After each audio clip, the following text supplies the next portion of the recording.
CPIM नेता राकेश सिंघा ने कांग्रेस सरकार द्वारा डिनोटिफाई किए जा रहे संस्थानों को बंद करने का विरोध किया है और सरकार को 15 दिन समय देकर इन संस्थानों को रिव्यू करके इन्हें फिर से खोलने के लिए पैरामीटर तय करने को कहा है।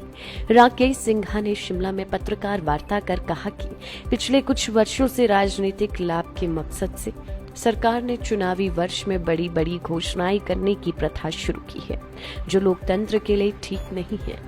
राकेश सिंघा ने कहा कि अगर सरकार ने इसको लेकर कोई निर्णय नहीं लिया तो लोगों को जागरूक कर बड़ा आंदोलन शुरू किया जाएगा।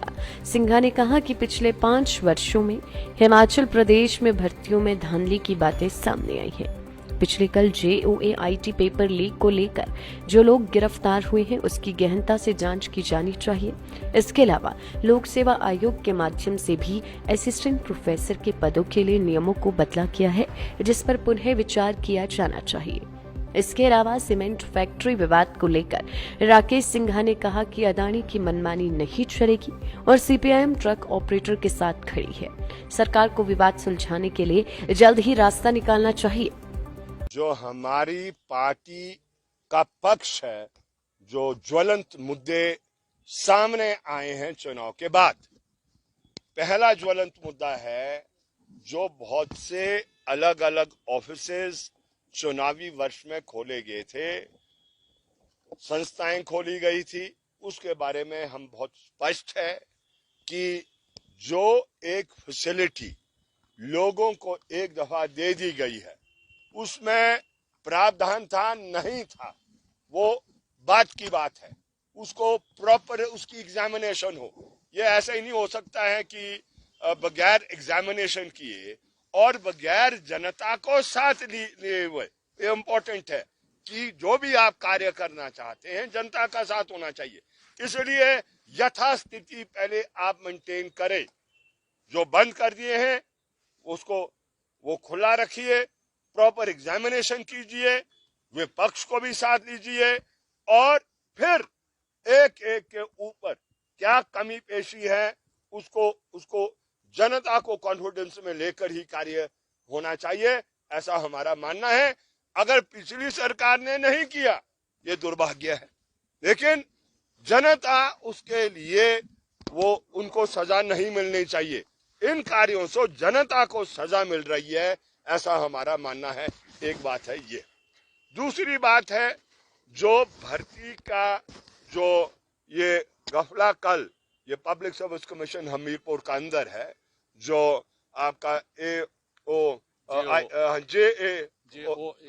JOAIT जो 995 का कोड का जो प्रश्न आया है और जिसमें साफ पता लगा है कि वो पेपर बिक रहा था, तो उसके बारे में थरो छानबीन होनी चाहिए।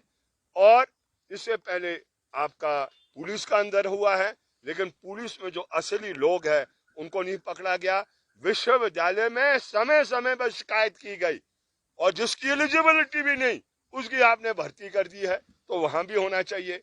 और पब्लिक सर्विस कमीशन में जहां आपने RNP रूल्स बदले हैं, जहां पर आपने मेरिट को दरकिनार किया है, जिस मेरिट के आधार के ऊपर सिलेक्शन नहीं होती है, सिर्फ वो आपके इंटरव्यू के आधार पर वो सिलेक्शन होती है, वो हमें मान्य नहीं है।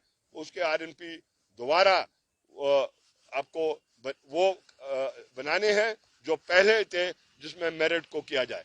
और जो पब्लिक सर्विस कमीशन में पेपर करेक्शन को आउटसोर्स कर दिया है, वो भी दुर्भाग्य है। आप पेपर करेक्शन को आउटसोर्स कर देंगे, उसकी मार्किंग को आउटसोर्स कर देंगे, तो वो अच्छी बात नहीं है। आप जानते हैं कि जो प्राइवेट कंपनीज हैं वो किस तरीके से मार्किंग करेंगे, वो बिक सकता है, वो उसमें हेरा फेरी हो सकती है।